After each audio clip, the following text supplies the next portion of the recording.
चलिएगा, तो हम बात करेंगे विलियम एमहर्स्ट की। अभी जो हमने डिस्कशन किया है वो किया है किसके बारे में, लॉर्ड हेस्टिंग्स के बारे में, जो 1813 से 1823 तक एक लंबे शासनकाल जो जिनका चलता है, लगभग 10 ईयर का, 10 साल का। और उसके बाद वो अपनी इस पोस्ट से क्या करते हैं, रिजाइन दे देते हैं, त्यागपत्र दे देते हैं। और उनके बाद अपॉइंट किया जाता है विलियम एमहर्स्ट को। 1823 से 1828 तक, लगभग 5 ईयर्स तक इनका शासनकाल होता है। अब देखिए, इनके शासनकाल में होने वाले अगर कुछ इंपॉर्टेंट इवेंट्स की बात करें, कुछ इंपॉर्टेंट घटनाओं की बात करें, तो 2 इवेंट्स निकल कर आते हैं जो सबसे महत्वपूर्ण है, जिनके ऊपर से क्वेश्चंस पूछे जा सकते हैं। और पहला इवेंट है फर्स्ट एंग्लो बर्मीज वॉर। ठीक है, पहला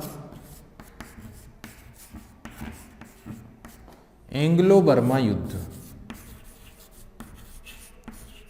एंग्लो बर्मा या एंग्लो बर्मीज भी बोल सकते हैं। तो फर्स्ट एंग्लो बर्मा वॉर जो हुआ था वो हुआ था विलियम एमहर्स्ट के शासनकाल में, जो 1824 से 1824 से स्टार्ट होता है, 1824 से शुरू होता है और 1826 तक, यानी 2 इयर्स तक चलता है, लगभग 1826 तक ये युद्ध चलता है। ठीक है, तो first battle of Anglo Burmese war, पहला आंग्ल बर्मा युद्ध हुआ है 1824 से 1826 तक, during the tenure of William Amherst. ठीक है, अब देखिए, साथ ही साथ आपको ध्यान में रखना है कि टोटल अगर पूछा जाए कि टोटल कितने आंग्ल बर्मा युद्ध हुए हैं, तो आंसर होगा 3 एंग्लो बर्मा वॉर उस समय पर लड़े गए थे। ठीक है, 19वीं सेंचुरी में, 19वीं शताब्दी में। और 19वीं सेंचुरी का मतलब होता है 1800 से लेकर 1900 तक का जो समय था, जो टाइम था, that period is consider as the 19th century. इस पीरियड को हम कंसिडर करते हैं, या इस पीरियड को हम कहते हैं 19th सेंचुरी। ठीक है, अब फर्स्ट एंग्लो बर्मा वॉर होता है 1824 से 1826 तक। इस फर्स्ट एंग्लो बर्मा वॉर के पीछे का जो कॉज है, जो कारण है, उसको समझते हैं। ठीक है, अब देखिए, इंडिया पर ईस्ट इंडिया कंपनी का टेनर का शासन था, ईस्ट इंडिया कंपनी रूल कर रही थी इंडिया पर। और कलकत्ता जो था उनकी कैपिटल था। कलकत्ता एक पावरफुल क्षेत्र था। बंगाल प्रेसिडेंसी उनके नियंत्रण में थी। बंगाल, बिहार, उड़ीसा, असम वाला क्षेत्र अंग्रेजों के कंट्रोल में था। ठीक है, अगर हम बात करें इंडिया के नॉर्थ ईस्टर्न क्षेत्र की, तो जिसमें नागालैंड है, मणिपुर, मिजोरम, त्रिपुरा, मेघालय, ये वाला जो रीजन आता है, इसमें भी वो वाली पट्टी जो बर्मा के साथ या म्यांमार के साथ अपनी बाउंड्री शेयर करती है। एक बहुत बड़ा एरिया होता है, एक बहुत बड़ा क्षेत्र होता है जो इंडिया का या नॉर्थ ईस्ट भारत का क्षेत्र बर्मा के साथ अपनी बाउंड्री शेयर करता है। जैसे नागालैंड से हम शुरू करें, नागालैंड से स्टार्ट करें, सॉरी, अरुणाचल प्रदेश से स्टार्ट करें, तो अरुणाचल के बाद नागालैंड, ठीक है, मणिपुर, मिजोरम, ये कुछ इंडियन स्टेट्स हैं जो अपनी बाउंड्री शेयर करते हैं मणिपुर तक। ठीक है, जो अपनी बाउंड्री शेयर करते हैं किसके साथ, बर्मा के साथ। ठीक है, तो यहाँ पे बर्मा के जो रूलर थे, बर्मा की साइड भी एक प्रोविंस आता था जिसको बोलते हैं अराकान प्रोविंस। ठीक है, अराकान योमा जो पर्वत श्रृंखला वाला क्षेत्र है, जिसे अराकान प्रोविंस के नाम से जाना जाता था। तो इन पर्टिकुलर रीजन्स पर जो बर्मा के शासक थे, जो बर्मा के रूलर्स थे, वो अपना कंट्रोल करना चाह रहे थे, अपना शासन करना चाह रहे थे। और वो धीरे धीरे से अपनी जो टेरिटरीज थी, जिन्हें हम बोलते हैं आज के समय अरुणाचल प्रदेश, मणिपुर, यहाँ पे उनका जो है अटैक होता था, या वो इसके अंदर आ जाया करते थे। ठीक है, तो ब्रिटिशर्स जो थे वो सपोर्ट कर रहे थे वहाँ के रिवोल्ट, वहाँ के विद्रोहियों को, जो बर्मा के साम्राज्य के शासन के अगेंस्ट में थे। इस तरह से एक कॉन्फ्लिक्ट की कंडीशन उत्पन्न होती है, एक विवाद की कंडीशन उत्पन्न होती है नॉर्थ वेस्ट एरिया को लेकर, नॉर्थ वेस्ट रीजन को लेकर। और एक युद्ध यहाँ पे शुरू होता है between the Burma and east India company 1824 से 1826 के बीच में। ठीक है, इस युद्ध में पूरी तरह से जो ब्रिटिश फोर्स थी वो भारी पड़ती है, और ब्रिटिश फोर्स बर्मा के फोर्स को क्या कर देती है, इजीली हरा देती है। उन्हें पूरी तरह से, एक प्रकार से देखा जाए तो डिसिसिव विक्ट्री होती है, एक निर्णायक जीत होती है। ठीक है, और फिर एक ट्रीटी साइन की जाती है जिसे कहा जाता है ट्रीटी ऑफ यांडबू। तो यांडबू की एक संधि साइन की जाती है 1826 में।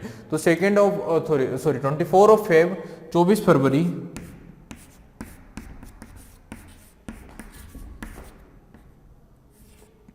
1826 को साइन की जाती है treaty of यांडबू।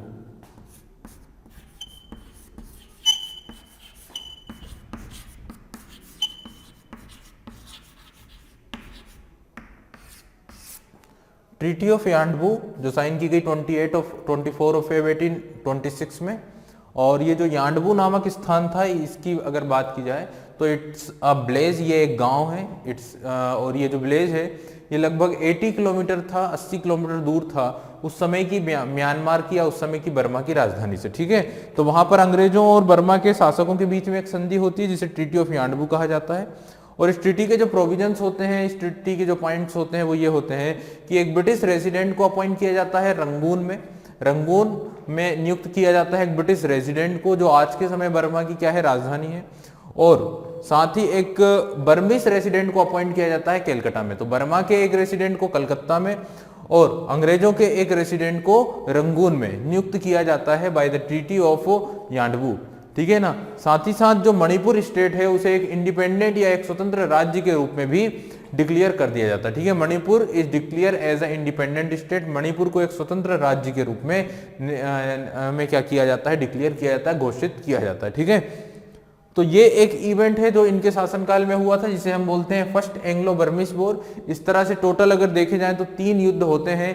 3 Anglo Burmese war were fort in 19th century. और फाइनली ब्रिटिशर्स का कंट्रोल हो जाता है बर्मा पर। बर्मा पर भी किसका नियंत्रण होता है, ब्रिटिशर्स का या अंग्रेजों का। ठीक है, नेक्स्ट अब हम बात करते हैं सेकेंड इंपॉर्टेंट इवेंट की। दूसरा महत्वपूर्ण जो इवेंट रहा है वो विलियम एमहर्स्ट के शासनकाल में वो है बेरकपुर आर्म्ड रिवेलियन, या हम बोलेंगे बेरकपुर म्यूटिनी। बेरकपुर म्यूटनी भी किसके समय पर हुई थी, तो बेरकपुर म्यूटनी भी हुई थी विलियम एमहर्स्ट के समय पर। देखिए इस म्यूटनी के पीछे अगर देखा जाए तो बेसिकली जो मेन कोज था, जो मेन रीजन था, वो इंडियन सिपाहियों को, भारतीय ट्रूप्स को रंगून भेजा जाना था फ्रॉम द रूट ऑफ सी। तो समुद्र के रास्ते से, समुद्र के रूट से इंडियन सैनिकों को, भारतीय सैनिकों को कहां भेजा जाना था, रंगून भेजा जाना था during the first battle of Anglo Burmese war. तो आंग्ल बर्मा युद्ध में पार्टिसिपेट करने के लिए, हिस्सा लेने के लिए ब्रिटिशर्स के द्वारा इंडियन सोल्जर्स को, भारतीय सैनिकों को समुद्र के रास्ते रंगून जाने की बात कही गई थी, रंगून जाने को कहा गया था, जिसके लिए इंडियन सिपाही मना कर देते हैं। और यही कारण बनता है बेरकपुर म्यूटनी का या बेरकपुर विद्रोह का। ठीक है, तो अब हमें डिस्कस करना है बेरकपुर म्यूटनी या बेरकपुर विद्रोह। थोड़ा सा हम इसे समझेंगे और समझने की कोशिश करेंगे कि आखिर बेरकपुर विद्रोह में क्या इंपॉर्टेंट खास पॉइंट यहाँ पे नजर आते हैं। चलिए, तो यहाँ पे हम बात करेंगे बेरकपुर म्यूटनी के ऊपर, या बेरकपुर में जो विद्रोह हुआ था सैनिकों का, उसके ऊपर। और आप सभी को पता है कि जो बेरकपुर म्यूटनी है ये हुई थी 1824 में, 1824 में, during the ruling time of William Amherst. और इस म्यूटनी के पीछे हम देखते हैं तो जिस समय पर फर्स्ट एंग्लो बर्मिस वॉर चल रहा था उसी समय पर यह म्यूटनी की जाती है। कहाँ पर, बेरकपुर में।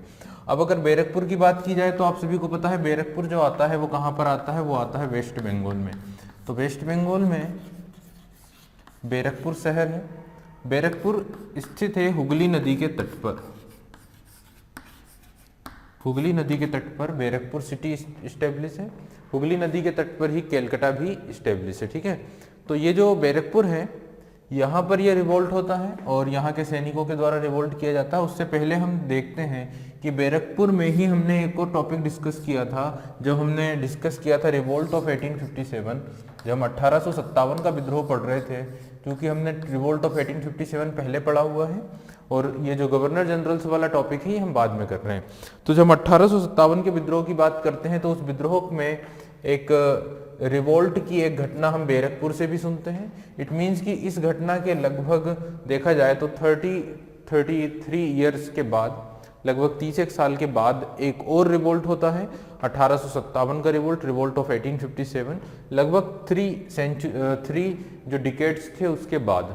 और 1857 इट मीन्स कि अगर देखा जाए 33 ईयर्स के बाद जो इवेंट है वो होता है यहाँ पर बेरकपुर में। और बेरकपुर में ही 29 मार्च को जो मंगल पांडे यहाँ पे अपॉइंटेड थे 34th इन्फेंट्री के सिपाही, 34वीं इन्फेंट्री के जो सिपाही थे मंगल पांडे, उनके द्वारा रिवोल्ट किया जाता है और कुछ ब्रिटिश ऑफिसर्स की हत्या कर दी जाती है और उसके बाद वो खुद अपने आप को भी सुसाइड करने की कोशिश करते हैं, हालांकि वो घायल हो जाते हैं। ठीक है, तो रिवोल्ट ऑफ 1857 में एक घटना जो है वो 29 मार्च 1857 को बैरकपुर में घटती है और उस घटना के 30 साल पहले भी एक रिवोल्ट बैरकपुर में होता है जिसे हम बोलते हैं बैरकपुर म्यूटनी। ठीक है, और ये जो घटना मंगल पांडे वाली थी वो 1857 के विद्रोह का एक पार्ट था।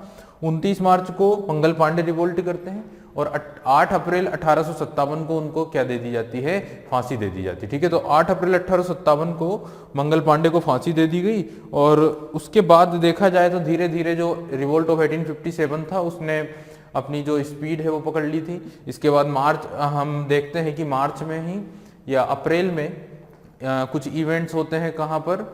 अप्रैल में कुछ इवेंट्स होते हैं मेरठ में, और मेरठ की जो कैवेलरी फोर्स थी जिसके 85 सोल्जर्स को 85 सिपाहियों को डिसमिस कर दिया जाता है और उन्हें 10 ईयर्स की 10 साल के कारावास की सजा दी जाती है। ये घटना 9 मई को होती है और फिर 10 मई को वहीं पर जो मौजूद 2nd और 20th इन्फेंट्री के जो सोल्जर्स थे, जो सिपाही थे, वो रिवोल्ट का आगाज कर देते हैं और अपने सिपाहियों को, अपनी कैवेलरियस फोर्स के सिपाहियों को, साथियों को कैद से आज़ाद कर लेते हैं और जो शस्त्रागार था उसे लूट लिया जाता है और जितने भी ब्रिटिश थे उस जगह पर मेरठ में उन्हें उनकी हत्या कर दी जाती है। इस तरह से मेरठ से रिवोल्ट का आगाज होता है और मेरठ के बाद ये जो विद्रोही थे, ये जो विद्रोही सिपाही थे, ये लोग पहुंचते हैं दिल्ली में। दिल्ली में जाकर 11 मई को जो बहादुर शाह जफर थे, अंतिम मुगल शासक, सबसे ओल्ड मुगल इंपीरियर, उन्हें रिवोल्ट का लीडर बनाया जाता है, leader of the revolt declare किया जाता है। ठीक है, तो ये घटना हुई थी, लेकिन उस घटना के 30 साल पहले कौन सी घटना हो चुकी होती है? बैरकपुर म्यूटनी। ठीक है, अब हम पहले इसकी बात करते हैं। रिवोल्ट 1857 तो हम डिस्कस ऑलरेडी कर ही चुके हैं। अब यहाँ पे क्या घटना है उसके बारे में बात कर लें। इट्स वर्थ, देखिए 1824 और 1857 दो बार रिवोल्ट हुए हैं यहाँ पर, और 1857 के रिवोल्ट में हमें भारत के एक महत्वपूर्ण या महान हीरो मिले हैं जिसका नाम क्या है? मंगल पांडे। और इसी तरह अगर देखा जाए 1824 के रिवोल्ट में भी एक फेमस नाम या एक महान हीरो थे जिन्होंने इस रिवोल्ट को इनिशिएट किया था, जिनका नाम था बिंदा। ठीक है, तो उनके बारे में डिस्कस करेंगे। बट पहले हम बात करें 24 में क्या क्या इवेंट हुआ है, इस रिवोल्ट का बेसिक कॉज क्या है, बेसिक रीजन क्या था, इसको समझते हैं। देखिए इसके ऊपर हम डिस्कशन शुरू करते हैं। चलिए, तो कॉज ऑफ द रिवोल्ट क्या है, रीज़न क्या है, इस चीज़ को समझना था। तो बेसिकली इसका जो रीज़न था वो ये था कि इंडियंस ने कुछ डिमांड्स रखी थी। जिस समय पर हम बात करते हैं फर्स्ट एंग्लो बर्मिस वॉर की, उस समय पर इंडियन सोल्जर्स या इंडियन ट्रूप्स या इंडियन सिपॉइस के द्वारा कुछ डिमांड्स रखी गई थी और उनकी जो डिमांड्स थी, उनकी जो मांगे थी, उसके प्रति जो ब्रिटिश गवर्नमेंट का रवैया था वो काफ़ी असंवेदनशील था, काफ़ी असंवेदनशील था। ठीक है, तो ऐसी क्या डिमांड्स थी इंडियन ट्रूप्स की, भारतीय सिपाहियों की ऐसी क्या डिमांड्स थी और उनके प्रति इतना असंवेदनशील रवैया क्यों अपनाया गया था ब्रिटिश गवर्नमेंट के द्वारा, इन चीज़ों को हमें समझना है। ठीक है, अब देखिए अकॉर्डिंग टू रिकॉर्ड्स जो बात की जाती है वो ये की जाती है कि 16th, 47th एंड 62 जो बटालियंस हुआ करती थी native infantry of the Bengal army were ordered to march to Chittagong. ठीक है, and from there to board the ship to reach Rangoon to participate in the first Anglo Burmese war.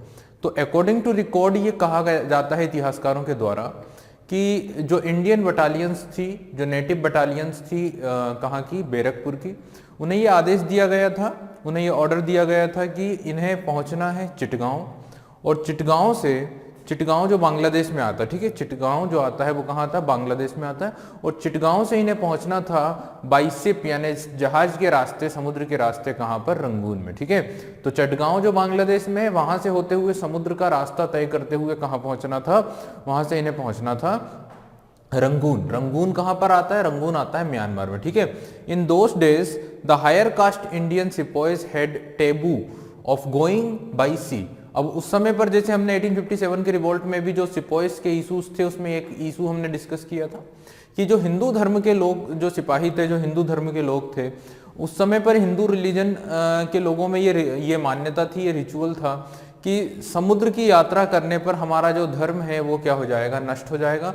समुद्र की यात्रा करने पर धर्म नष्ट हो जाएगा, डिस्ट्रॉय हो जाएगा, डिस्ट्रॉय ऑफ रिलीजन। ये एक रिचुअल था, ये एक परंपरा थी, ये एक सुपरस्टिशन था, विश्वास था, ठीक है। तो यहाँ पे क्या होता है, सिपोइस को ये डर होता है कि अपना हमारा धर्म क्या हो जाएगा, भ्रष्ट हो जाएगा अगर समुद्र की यात्रा की जाएगी, ठीक है।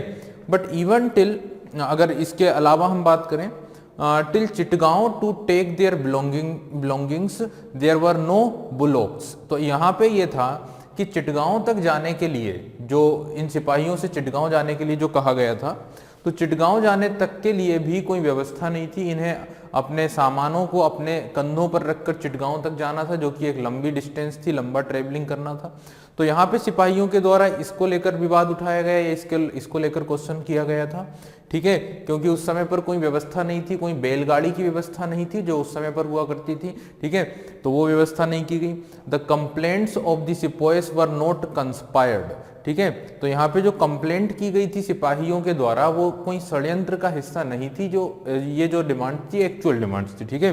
The result was that the soldiers forbade going to the march unless the emoluments are increased and provided means to carry their belongings, ठीक है।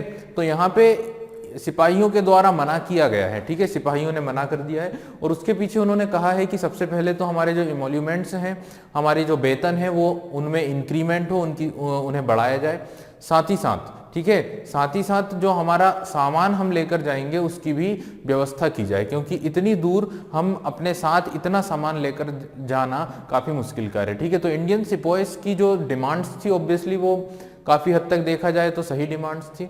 इतनी डिस्टेंस ट्रेवल करना, वो भी इतना सामान लेकर, तो ये काफ़ी कठिन था। साथ ही जो इमोल्यूमेंट्स उस समय पर दिए जाते थे, जो वेतन दिए जाते थे इंडियंस को, वो काफ़ी कम वेतन दिया जाता, ठीक है। भारतीय सिपाहियों को काफ़ी कम वेतन मिलता था, इंडियन सोल्जर्स को काफ़ी छोटे पदों पर नियुक्त किया जाता था। भारतीय सिपाहियों की जो पदों में जो बढ़ोतरी होती थी, पदोन्नति भी नहीं की जाती थी, तो इन सारी चीज़ों की प्रॉब्लम्स थी इंडियंस में, ठीक है।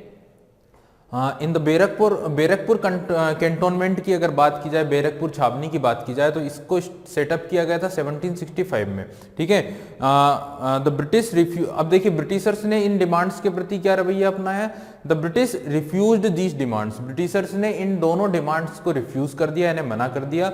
The sepoys revolted and drove away the British officer, अभी जब इनके द्वारा मना कर दिया गया तो जो सिपोइस थे, जो सिपाही थे, उन्होंने खुला विद्रोह डिक्लेयर कर दिया है, घोषणा कर दी है, और जो ब्रिटिश ऑफिसर्स थे उन्हें वहां से हटा दिया गया है। लगभग 2 दिनों तक जो कैंटोनमेंट था, जो छावनी थी, उसे पूरी तरह इंडियन सिपोइस ने अपने कब्जे में ले लिया, और जो ब्रिटिशर्स थे वो वहां से क्या हो चुके थे, भाग चुके थे, या उन्हें वहां से हटा दिया गया था, ठीक है। इस पूरे रिवोल्ट को लीड करने वाले जो हीरो थे, जो सिपाही थे, जो इस पूरे विद्रोह को कंट्रोल कर रहे थे, उनका नाम था बिंदा, ठीक है। तो बिंदा नाम के जो भारतीय सिपाही थे वो आते हैं यहाँ पे बैरकपुर म्यूटनी के मेन पर्सन जो है वो है बिंदा।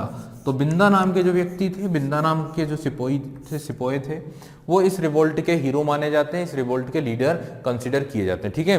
The British approached and asked the sepoy to surrender on a condition that their reasonable demands would be considered later. तो यहाँ पे कुछ समय के बाद ब्रिटिशर्स पहुंचते हैं, ब्रिटिश सिपाही पहुंचते हैं, और ब्रिटिश सिपाहियों के द्वारा इंडियंस को कहा जाता है कि अभी आप सरेंडर करिए, आपकी जो डिमांड्स हैं उसे आगे या कुछ समय के बाद पूरा कर दिया जाएगा। बट जो इंडियन सिपोइस थे वो यहाँ पे इस बात को एक्सेप्ट नहीं करते हैं, इस बात को स्वीकार नहीं करते हैं। The European troops launched a full scale assault on the Indian sepoy and they were overpowered, ठीक है। तो यहाँ पे जब इंडियंस के द्वारा मना कर दिया जाता है, भारतीय सिपोइस जब मना कर देते हैं, तब क्या होता है कि जो ब्रिटिशर्स हैं वो काफ़ी मजबूती के साथ अटैक करते हैं इंडियंस पर, और इस अटैक में जो इंडियन ट्रूप्स होते हैं, जो भारतीय सिपाही होते हैं, उनकी हार हो जाती है। अब देखिए इस पूरे युद्ध में, इस पूरे रिवोल्ट में, इस पूरे कॉन्फ्लिक्ट में अगर देखा जाए तो 200 इंडियन सिपोइस वर किल्ड, 200 भारतीय सिपाहियों की मृत्यु होती है। जो मेन लीडर थे, जिनका नाम बताया Binda and the other leaders were captured and executed. तो बिंदा और जो बाकी के नेता थे, नेता मतलब लीडर, जो रिवोल्ट को लीड कर रहे थे, तो जो अदर लीडर्स थे और साथ ही जो बिंदा नाम के लीडर्स थे, इन्हें क्या किया जाता है, इन्हें पकड़कर इन्हें फांसी पर चढ़ा दिया जाता है। और जो बिंदा की बॉडी होती है, बिंदा का जो शरीर होता है, फांसी लटकाने के बाद फांसी पर लटकाने, उसे पीपल के पेड़ पर लटकाया जाता है, और लगभग 2 दिनों तक उसकी बॉडी को इसी तरह पेड़ पर लटके रहने दिया जाता है। ठीक है, तो इस तरह से यहाँ पे एक अनह्यूमैनिकली इवेंट देखने को मिलता है, एक ब्रूटल इवेंट देखने को मिलता है ब्रिटिशर्स के द्वारा। क्योंकि आप सभी को पता है कि रिवोल्ट को ब्रिटिशर्स काफी ज्यादा ब्रूटली सप्रेस किया करते थे, काफी बुरी तरीके से वो इस तरह के विद्रोह को दबाया करते थे। ठीक है, जैसा कि हमने 1806 में देखा, 1806 में जो रिवोल्ट हुआ था, रिवोल्ट ऑफ बेल्लूर, तो बेल्लूर का जो विद्रोह था वो 1806 में किया गया था। बेल्लूर जो तमिलनाडु में आता है, वहां के भी सिपाहियों ने विद्रोह कर दिया था। और उस विद्रोह का जो बेसिक कोज था, जो बेसिक रीजन था, वो ये था कि जो कमांडर इन चीफ मद्रास में अपॉइंट हुआ था, उसके द्वारा जो इंडियंस की जो ड्रेस थी, उस ड्रेस कोड में काफी ज्यादा चेंज हो रहे थे। ठीक है, तो काफी ज्यादा चेंजेस किए गए थे इंडियन ट्रूप्स की ड्रेस कोड में, जो काफी असंवेदनशील था, इंडियन रिलीजियस वैल्यूज या भारतीय धार्मिक परंपराओं के ऊपर एक प्रकार से अटैक हो रहे थे। और इंडियन सिपोइस को ऐसा लगा कि उन्हें एक तरह से क्रिश्चियन बनाया जा रहा है, क्रिश्चियन बनाने की कोशिश की जा रही है, तब वहां पे रिवोल्ट किया गया था इंडियन ट्रूप्स के द्वारा। एज इट इज घटना यहाँ पे हुई है। जब इंडियंस ने अपनी वैलिड डिमांड रखी है, जब भारतीय सिपाहियों ने अपनी वैलिड डिमांड रखी, तो उन डिमांड्स को नहीं एक्सेप्ट किया गया। साथ ही इंडियंस के ऊपर इस तरह से अत्याचार किए गए और जो रिवोल्ट को लीड कर रहे थे, उन्हें इस तरह से अपमानित किया गया या उन्हें फांसी दी गई और उनकी बॉडी को 2 दिनों तक पीपल के पेड़ पर लटके रहने दिया गया। ठीक है, तो आप लोग समझ सकते हैं यही कॉज थे कि जब 1857 का रिवोल्ट होता है, जब 1857 का विद्रोह होता है, तो उन जगहों के जो सिपाही थे वो इस रिवोल्ट में पार्टिसिपेट नहीं करते हैं जहां पर पहले से रिवोल्ट हो चुका होता है। ठीक है, नेक्स्ट पॉइंट की अगर बात करें, the chilling message was sent to the sepoys who had ever thought of rebellion। तो इस तरह से भारतीय सिपाहियों को यह मैसेज दिया जाता है कि जो भी इस तरह का विद्रोह करेगा उसके साथ भी यही सुलूक किया जाएगा, उसके साथ भी यही कार्य किया जाएगा। ठीक है, तो इस तरह से इस रिवोल्ट को सप्रेस किया जाता है, इस रिवोल्ट को कंट्रोल किया जाता है। तो 2 इवेंट मैंने बताया आप लोगों को, एक बैरकपुर म्यूटनी होती है और दूसरा जो है फर्स्ट एंग्लो बर्मिश वॉर इनके टाइम पर लड़ा जाता है 1824 टू 26। और उसी समय पर बैरकपुर म्यूटनी होती है जब इंडियन ट्रूप्स को कहा जाता है चिटगांव से समुद्र के रास्ते आपको रंगून पहुंचना है, और जो इंडियन ट्रूप्स हैं उनकी ये डिमांड होती है कि सबसे पहले हमारा जो इमोल्यूमेंट्स है उसको बढ़ाया जाए, साथ ही साथ कि बंगाल से चिटगांव तक पहुंचने के लिए जो बैलगाड़ी है उनकी व्यवस्था प्रॉपरली की जाए, ताकि वो अपने सामानों को भी अपने साथ ले जा सके, अपने लगेज को भी अपने साथ प्रॉपरली कैरी कर सके। ठीक है, लेकिन ब्रिटिशर्स जो है वो रिफ्यूज कर देते हैं दोनों डिमांड्स को, और फाइनली जो इंडियन लीडर्स थे, जो इंडियन ट्रूप्स थे, वो बिंदा नाम के एक सिपाही के नेतृत्व में विद्रोह में खड़े हो जाते हैं। ठीक है, फाइनली ब्रिटिशर्स इस रिवोल्ट को कंट्रोल कर लेते हैं, लगभग 200 के लगभग इंडियन सिपाहीज मारे जाते हैं, बिंदा नाम के जो लीडर थे उनको फांसी पर लटका दिया जाता है। ठीक है, अब यहाँ पे हम बात करें अगर इनके समय की एक और इंपॉर्टेंट इवेंट की, तो लॉर्ड एमहर्स्ट ने 1826 में जो भरतपुर स्टेट था, जो भरतपुर शासक राज्य था, उसे भी कंट्रोल किया था। उसे भी कंट्रोल करने के लिए अपने एक सेनापति काम्बर बियर को भेजा था। तो काम्बर बियर के नेतृत्व में इन 1826 ब्रिटिशर्स कंट्रोल्ड ऑन भरतपुर, या ब्रिटिशर्स के द्वारा भरतपुर को कंट्रोल कर लिया गया, भरतपुर को जीत लिया गया। और आप सभी को पता है in present day Bharatpur is a part of Rajasthan. Bharatpur आज के समय राजस्थान में आता है, और भरतपुर पहले एक स्वतंत्र राज्य हुआ करता था जो कि एक जाट स्टेट या जाट राज्य कहलाता था, जिसके फाउंडर या जो संस्थापक थे वो राजा सूरजमल थे। तो सूरजमल जाट की अगर बात की जाए तो 1761 के पानीपत के युद्ध में सूरजमल जाट की एक इंपॉर्टेंट भूमिका थी, एक महत्वपूर्ण भूमिका थी। हालांकि इन्होंने इनिशियल लेवल पर देखा जाए तो मराठों को सपोर्ट किया, लेकिन एक्सट्रीम टाइम पर मराठों का जो सपोर्ट था उसे छीन लिया है, मराठों से सपोर्ट अपना वापस ले लिया था राजा सूरजमल जाट। ठीक है, और इन्हें ही माना जाता founder of the Bharatpur state. Bharatpur राज्य का संस्थापक ही किसे मानते हैं? सूरजमल जाट को। 1756 से 1767 तक अगर देखा जाए तो इनका शासन रहा है। और ये 3 इंपॉर्टेंट इवेंट्स हैं, ठीक है ना। इनमें से भी 2 सबसे मोस्ट इंपोर्टेंट इवेंट थे, एक बैरकपुर म्यूटनी और जो दूसरा था वो था यहाँ पे द फर्स्ट एंग्लो बर्मिश वॉर। इस तरह से हमने डिस्कस किया है लॉर्ड विलियम एमहर्स्ट को। अब विलियम एमहर्स्ट के बाद जो नेक्स्ट गवर्नर जनरल यहाँ पे अपॉइंट होते हैं वो होते हैं लॉर्ड विलियम बेंटिक। और लॉर्ड विलियम बेंटिक जो कि मोस्ट इंपोर्टेंट गवर्नर जनरल थे, जो 1828 से 1835 तक 1828 से लेकर 1835 तक भारत में गवर्नर जनरल ऑफ इंडिया भी बनते हैं, साथ ही साथ गवर्नर जनरल ऑफ बंगाल के रूप में अपॉइंट होते हैं, लेकिन बाद में ये गवर्नर जनरल ऑफ इंडिया बन जाते हैं। उसके पीछे के जो कॉजेस थे वो था चार्टर एक्ट 1833। 1833 के चार्टर एक्ट के द्वारा जो governor general of India of Bengal थे उन्हें बना दिया जाता है गवर्नर जनरल ऑफ इंडिया। ठीक है, तो अब हम फोकस करेंगे लॉर्ड विलियम बेंटिक के शासनकाल में होने वाले कुछ इंपोर्टेंट इवेंट्स की।